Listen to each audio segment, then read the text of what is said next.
is seeking God's law. And it's taken from Isaiah 7 1 through 24, 26. And in the printed version, it is Ezekiel. I might be pronouncing it wrong, but it's verse 7. I mean, chapter 7, 1 through 10, and then 23 through 26. And our key verse today is and it is verse chapter 7, verse 10.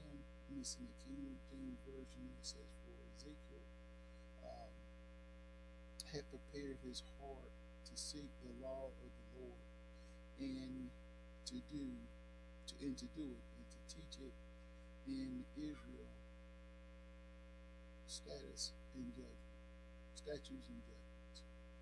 Okay, and as we look at today's lesson, it is a very fascinating lesson on how God kind of tells us to be prepared and be ready, because you just never know when He's going to call on us.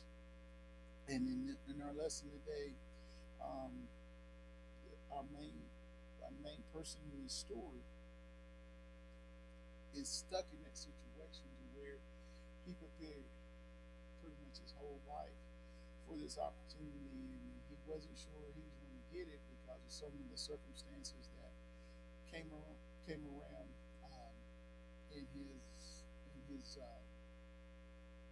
in where he was, and who took over the who was in charge of Israel and under the rule that Israel had.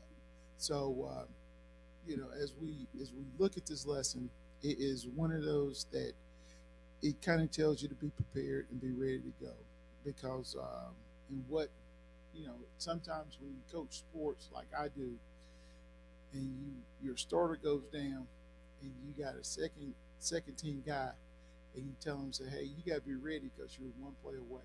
And then you also tell the third string guy, you're two plays away, because you never know what's going to happen. Somebody might get injured, then it's your turn. You got to go play. So you got to be ready. So this lesson kind of ties into that idea that you need to be ready and for anything that could possibly happen, and just being prepared. So if you're prepared, it's one of those things where you feel like you're okay. And I kind of, today is one of those days where um, teaching Sunday school is a great thing to do, and it's very wonderful. And you always have to be prepared for this opportunity. So I can kind of relate where our main character, where he is today, and then to do what we need to do, and then and come and be prepared. So I can understand that completely. But as we look at the intro of this lesson, we talk about how things, might be kind of chaotic, can be nutty, and just crazy. And that's kind of where the situation where the Israelites are now, because they just got um, captured by the Babylonians, and then they end up getting liberated by another nation, which they never thought um, that they were going to be liberated by. And the people that are involved in the story is that you just never know how God is going to use you, or who He's going to use to help you with the things that you need to do. So, just be mindful and be aware of things, people who are around you, because the person that you least expect to help you will help you. And so it keeps you mindful, and it keeps you thoughtful in that whole process. So, we're looking at how God um, had Israel, and they were under Babylonian rule, and then Persia, well, the Persian king came and actually saved them, which were two of the enemies of the Israelites. So who would have thought that? And then the ruler, their king, help liberate them to where they could go and do the things that they need to do. So it makes it kind of interesting. Like I said, you never know how things are going to do, how it's going to go, and then we're talking about God's mercy and sovereignty together help to demonstrate the fullness of God's justice. And we're talking about justice, you know, without mercy is simply brutal, and the ability to punish without pardon and to leave without hope, even when it is necessary for God to discipline his children. Hopelessness is not his desire in, and to leave us without hope rather than give, and it is to see us return to seeking him. And it is by no accident that the one who had it in his heart to study the law was favored by the king. And God has his way of rewarding the work that we have done in secret with very public displays of trust and responsibilities. And as we look at this lesson, some of the things that we do at work or that we do behind the scenes, a lot of people don't want to be recognized, and they don't care for the limelight. And this is the situation that we're in here, where Ezekiel was he was by his lineage, he was a descendant of Aaron, and Aaron was Moses' brother, and he was picked as one of the high priests, and so his grandson was one of the ones that's going to come and is going to teach the Israelites what they need to do, and because they were disobedient and the things that they didn't do, he will bring that to light into where they can understand and have a better meaning of what God intended for them to do, and then in seeking God's law, because as we know, the Israelites, we could look at where they were in the wilderness and how they kind of strayed away from what God and what Moses, like doing the Ten Commandments.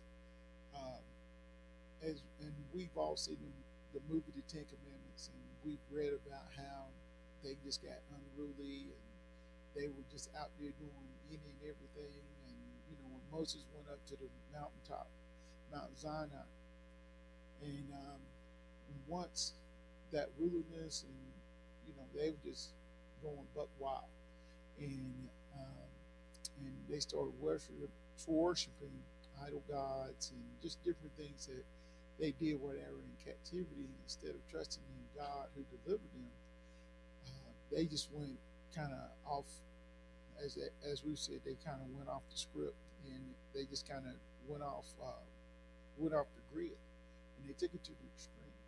And God had to show them that his way was the best way. And sometimes we think our way is the best way, and it's not always the case.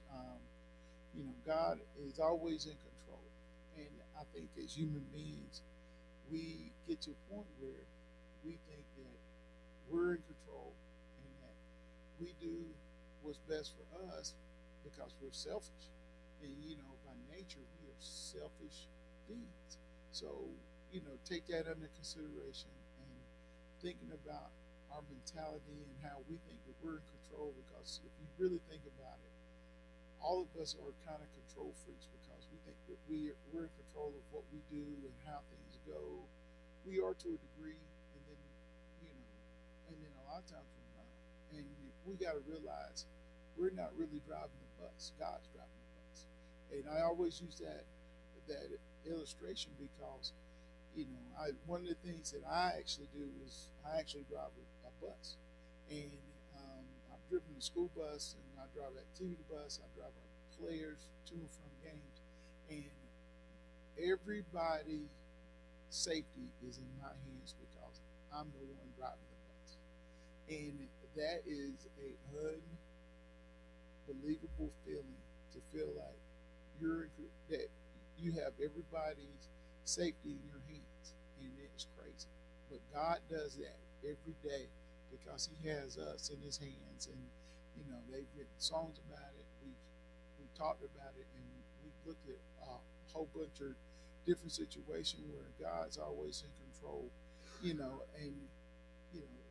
with that in mind, we always got to make sure that we keep that in focus of what we're doing, how we're doing, and just let God do His thing because God's way is not our way. God's time's not our time. And so we have to realize that it's not it's not our will, it's God's will. And so in this lesson, it talks about, we're talking about seeking God's law. And it's not our law, it's God's law. Because if we follow the Lord's law and He's in control and He does the things that He does, it helps us so much. And it makes us focus, and it makes us feel like we are where we're supposed to be, and God's going to take care of us.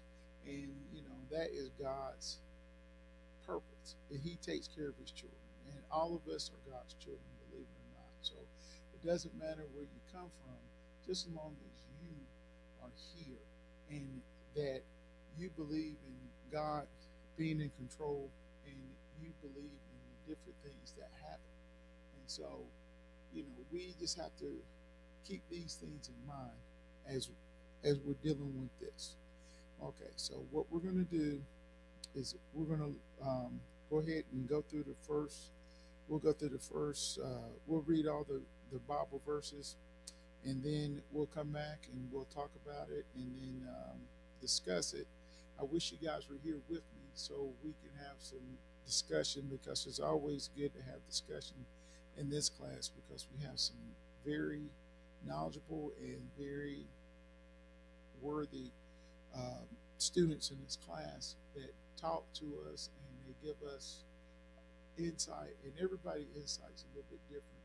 And some things that I view is a little bit different than the way that anybody else views it, but it's always good to have a different point of view because you just want to make sure that it's confirmation that everybody's kind of on the same page and we understand what's going on with the lesson. So as we look at this, we'll go from there. All right. So verse 1. After this, in the reign of King Ahasuerus of Persia, Uzziah, son of Shemaiah, son of Azariah, and son of Hilkiah, son of Shalom, and son of Zodak, son of Abtu, son of Amir, son of Isaiah, son of Maziah, and son of Tahiah, son of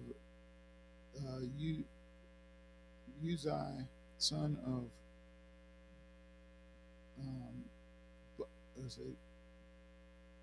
Bucky. Sorry, guys. These names are hard to pronounce. And the son of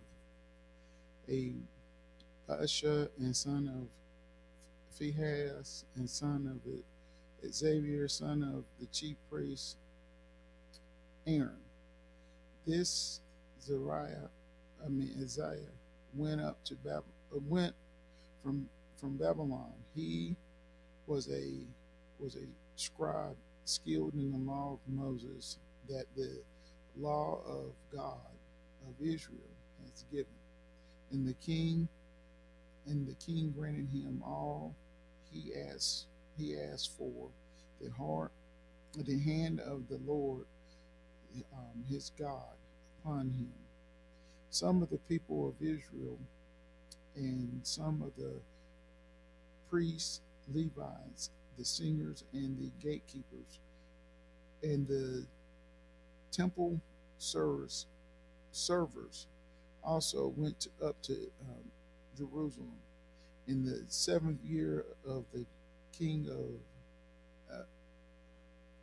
Atreus. I'm sorry, guys. Then I said they came to Jerusalem in the 5th month, which was the 7th year of the king. And on the first day of the 1st month, the journey up to Babylon was was begun.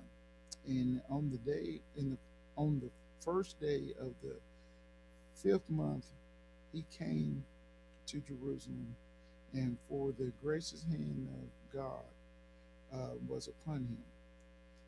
For as Isaiah had set his heart to study the law of the Lord and to do it, and to teach the statutes and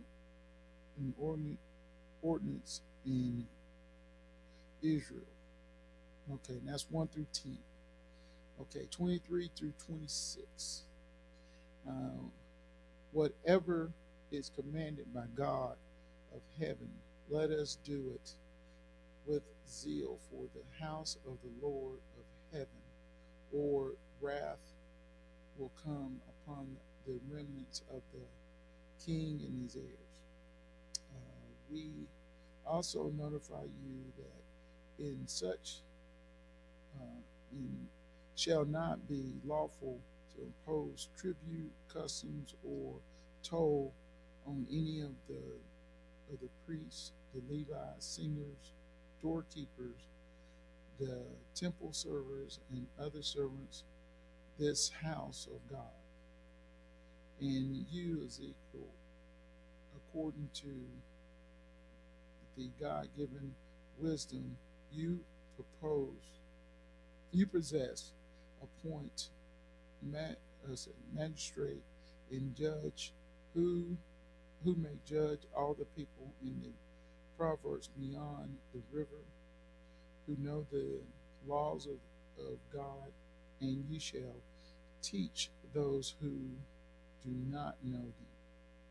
All who will not obey the law of our God and the law of the king, let judgment be strictly executed on them, whether for death or banishment or the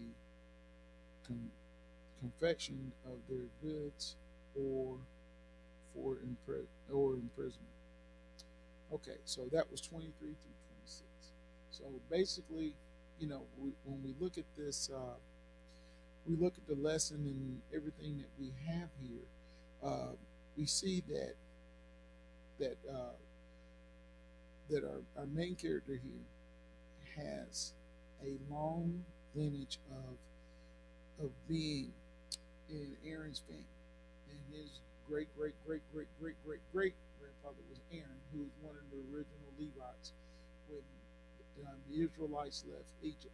And as they journey and they go, and among other things, the Israelites, as we all know, were God's chosen people.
just didn't work. And God had to let them know through some actions, that they need to follow His rules, the laws that He established, and the different things that He established for them to have a life to where they can be with Him in the afterlife.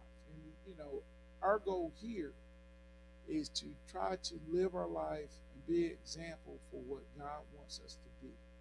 And if we're His children, we have to follow certain rules and we have to do certain things to where that we're able to inherit what we want at the end.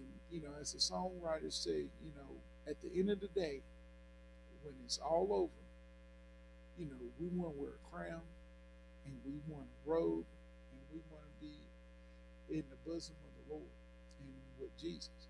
And that's what we're here to do. And at the rate that the Israelites are going, they weren't going to make that goal. So God had to get their attention to, through some different things, for them getting captured, for them, being out of bounds.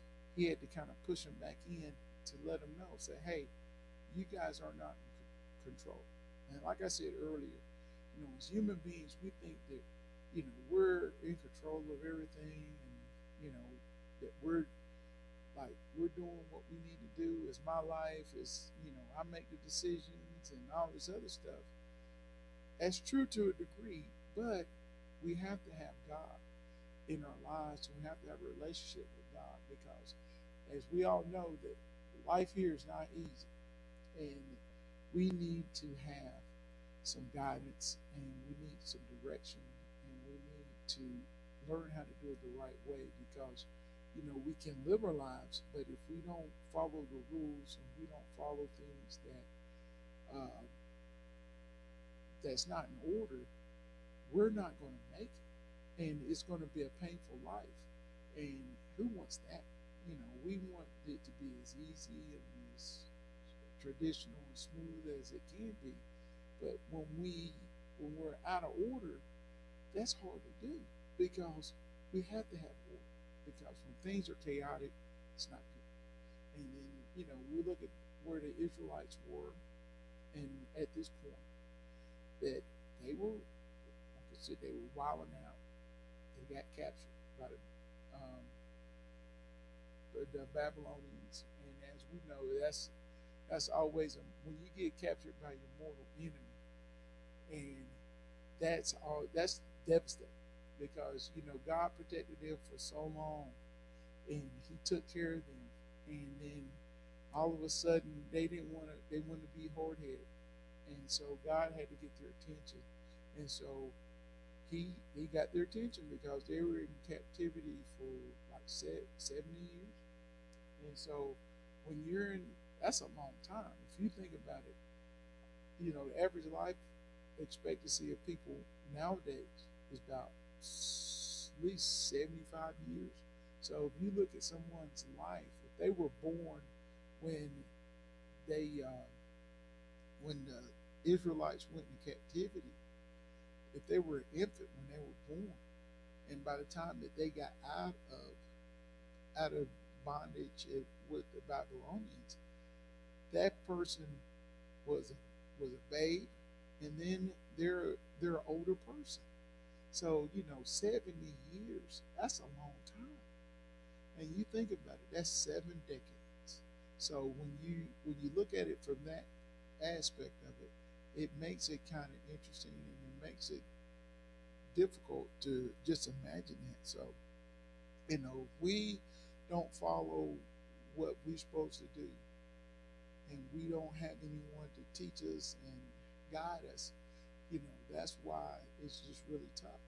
And then that's the best thing about being here at Center Baptist, is that Reverend Crawford does a wonderful job of coming and explaining things to us, and encouraging us to come to learn more about what we need to do and how we're supposed to go around in a godly manner and doing different things. And then we're getting taught how to be what God wants us to be. And so, if we go ahead and we follow that and we try to thirst for knowledge and we kind of know where we're going and where we need to be, that makes a world of difference. And and that's what we're doing here in this story, because the Israelites kind of lost their way and they didn't know. They were kind of conflicted with the different places that they've been, the different people who kept them hostage, because the Babylonian laws were a whole lot different than what the laws of Moses and what God established early. It's completely different. And we've read stories in the Bible about how things are, with the Babylonians were different, and so with the Persians, and with different nations that were around the Israelites at the time. They lived by different creeds, and who wants to live? And so if you're getting captured by a nation, you have to adopt their laws because you're under their rule. And so that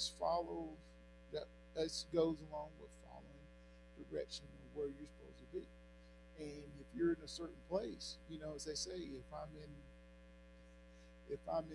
Russia, I gotta be a Russian. I gotta follow the rules. And anywhere that you go, in any country that you go in, you have to follow their rules. If you don't, they either kick you out, or like in some places in Africa, they'll shoot you on sight. And in other places through the world, it's their way or no way. And God's not like that. And I'm glad that He's not like that, because we're not perfect. And and trying to follow God is, you don't have to be perfect. And that's a lot of things that we don't understand. We don't kind of get at times, because you think, oh man, I go to church, I got to act a certain way.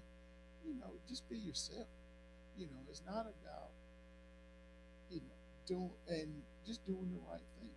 And it makes sense, because if you follow the rules, and we all can relate to this, if whatever in our society, there are rules in every organization or every place that we go, because we have to have order. And you think about this: if we don't have order, things would be crazy, because we won't get anything done. We have certain procedures and certain things we do here at the church that makes sense, and we're able to come in, do what we need to do, get together, make a decision, and move on.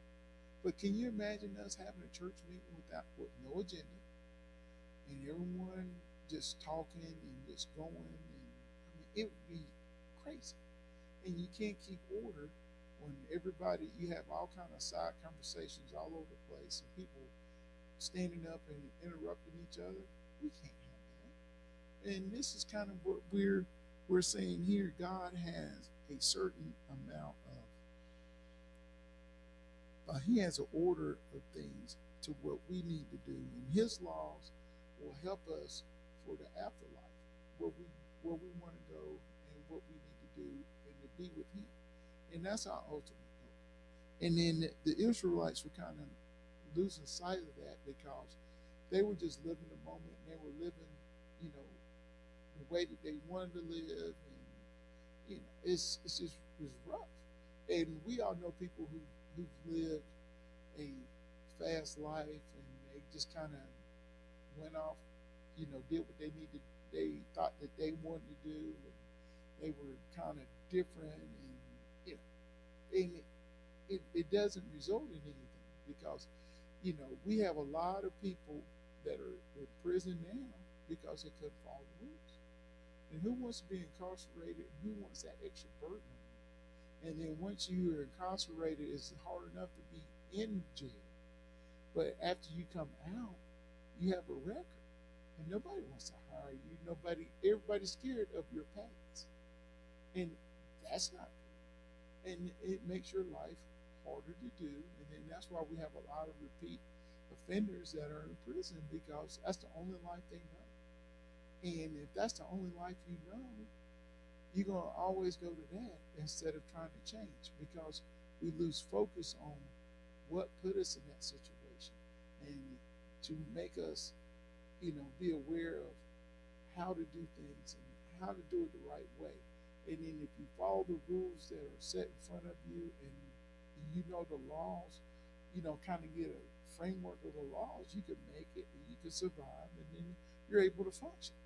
And and on each level from our from church to work to our rules that we have in our society, that's the only way that we can make it and we can function. And so, and I'm so thankful that we live in a country where we have choices and we can choose which way we want to go. And then if we want to follow the rules, we can. If we don't, you can. But you look at the results. If you follow the rules, you have a more peaceful, reserved, and it's not always fair life. And then if you don't follow the rules, it's hard.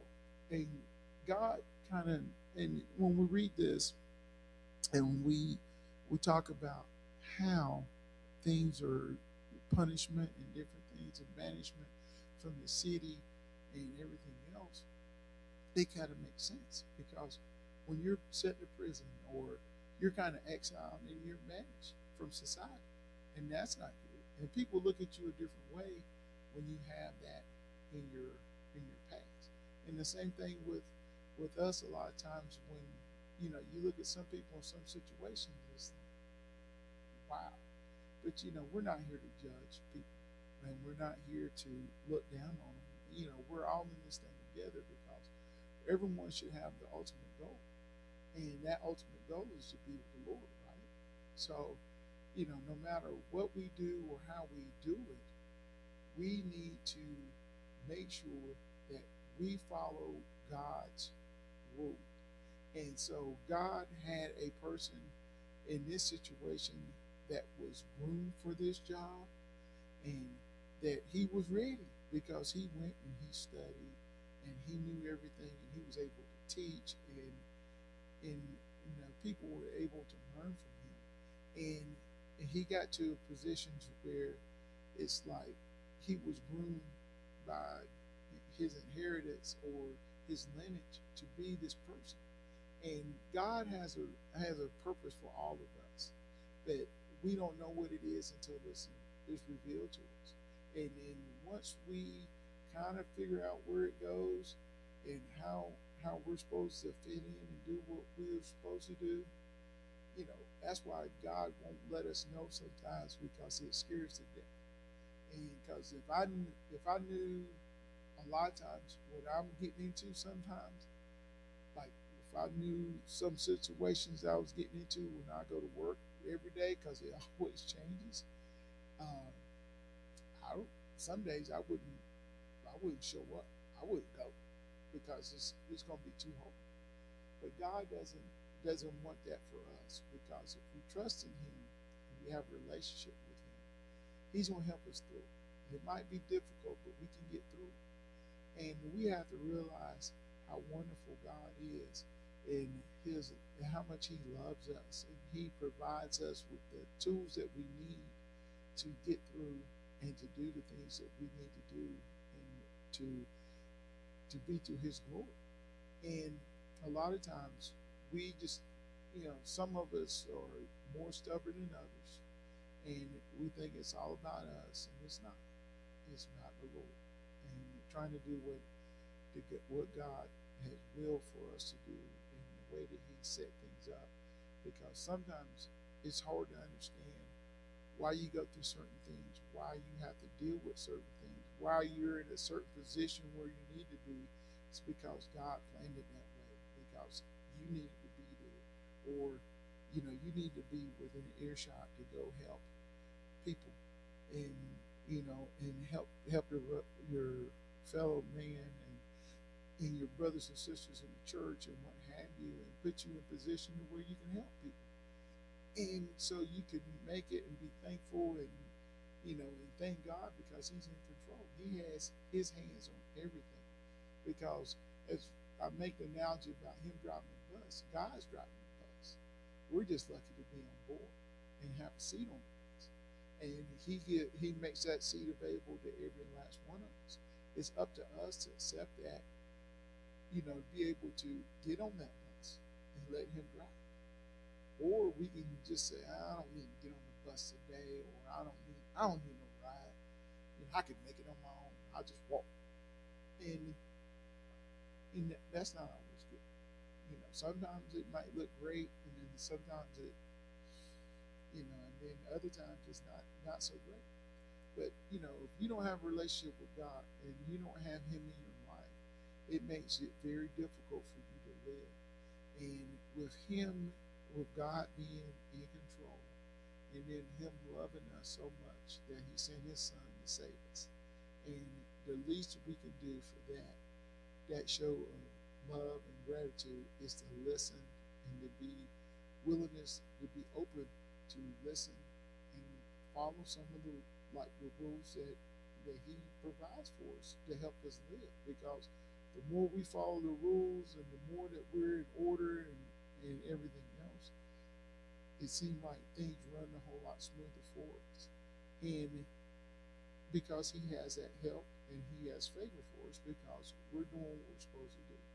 And we're obedient, and we go from there. And, God's a loyal God. He loves us so much. And He gives us the things and the tools that we need to make it. And it's up to us to accept it and to do what we need to do with it, and then go from there. And as we read through the story today's lesson, Seeking God's Law, that the Israelites finally saw the light. And it took them 70 plus years and being captured by two of their rivals and being under their rule to figure it out. And hopefully it won't take all of us 70 years to get it. And that we can figure it out pretty quick and form a relationship with God. The sooner the better. And to where we can have that guidance, we can have that extra favor, and it makes a world difference in our lives. And the Israelites, being God's people, they had to, what they say, a hard head leaves a soft tail. And they were example, as I would say, being Peter Cottontail, because they were hard-headed, stiff-necked, and they just all, as we would say, off the chain. And I just don't understand it, and I don't think all of us do. But we do have people that are like that, and they want to be defiant, and they make it about themselves, and it's not. It's about doing what God intended for us to have, and for us what to do. And so as we look at this lesson and we look at the example of how things were set up and how they went, we got to realize that God loves us. He wants the best for us, but we have to do something to meet Him halfway, and we got to follow His rules and His laws, because it makes our lives easier, and it makes it easier to be ruled by Him and have things in control. And we have to realize God's in control, not us. And His time's not our time. So when we want something to happen, and you think, because we're so inundated with having things instantly happen, and with the internet, if it don't happen, if you don't get a connection in 5 seconds, you're upset. With these technology that we use, you get an instant message and all these different things. You say, oh man, somebody just sent me a message, and they're expecting you to send a message right back, and then a lot of times you might be busy, or you got something else you're doing, and you might not see it, and then you respond later, and people get upset. But that's just part of it. You have tools there, but it doesn't always work the way that you think it's going to work. So, as we look at this lesson, we look at how things kind of came down for the Israelites, and how they had the least amount of help from from two of their rivals, and to where it kind of straightened them out. But God can use anybody at any time. So just be prepared for that. So things don't always go the way that we think they're going to go, but in God's hands, anything's possible. So we have to look at that and be aware of that. But if we follow what God has put in front of us and we follow those rules and we have that relationship with God and we understand why we do certain things and why we have certain order and different things in our lives, it makes a world of difference because God loves us, and we have to remember that God is love. Jesus is love, and that's all that we know. And then that's the only thing that we need to know at the bottom line, that He loves us and He'll do anything for His children that will help us and get us through. And He doesn't want us to be hurt. He don't want us to go through a lot of things, but sometimes you have to go through some things to make you better, make you wiser, and to where you won't put yourself in that same position anymore. But and sometimes we as human beings don't really see it, but yet we need to recognize it's like, oh, this happened last time, so I'm not going to go down this path again. And then learn from it, and it makes us a better person, and it makes us better as a human being, and it makes our faith a whole lot stronger with God. Because we just have to do what the Lord asks us to do, and if we do that, we're good. But we just can't go off course, can't be doing what we want to, and as I say, have the Bobby Brown syndrome. It's my prerogative. It's all about me and what have you. That doesn't work. So we have to have order. We have to follow the guidelines that's put there because it's a reason why they're there. Because it helps us to grow, help us to become a better person, and it helps us become closer to God. Because if God didn't want it to be that way, He wouldn't put it in the Bible to where it's accessible for us to read it and to see what happens when you don't follow it. He gives examples of what goes right and what goes wrong, and all the different possibilities. So it's up to us to get that information and to make sure that it is done in the right way. All right. Well, I'm gonna go ahead and I'm gonna read the conclusion for this. I hope that you guys got something out of the lesson, and I just thank Brother Robinson for giving me the opportunity to come and teach this morning. And then hope you guys got something out of it, and then that we keep this in mind, and we abide by it, and we apply it to our lives. And as it says in our book on page 47, remember this. And it says that our lesson today reminds us that God is the ultimate power and force in the world.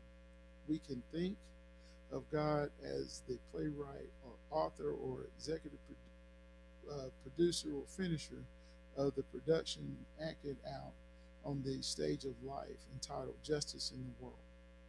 As the playwright and producer, it is necessary from time to time for God to give us great lines to help us play our part in His production justice in the world. In our lesson, God does this through Ezekiel, and then and through the degree of Artreus. God uses a priest and a pagan king to bring out His purpose. And then it says as you remember that God is standing behind history, willing it toward His desire end. Moreover, God is standing high within an earshot whisper encouragement to us. Finally, God is calling and preparing vessels to teach and instruct us in the holy statutes of heaven for our benefit. divine involvement in our human affairs, we shall be assured things will be indeed worked out for the good, despite how they may seem in the moment. So just always remember, God loves us. God has our best intention in mind, and then if we follow what he guidelines and he gives us that, and we follow it, we're good.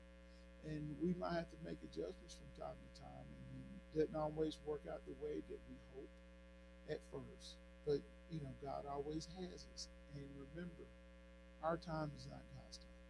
So, just hang in there, and if you need a blessing, just keep hanging on in there, keep praying, and do what you need to do, and God's going to take care of it. And remember, his time is not our time. Thank you so much for your time. I hope you have a great day, and come back and join us for service in about 10 minutes, okay? Thank you so much.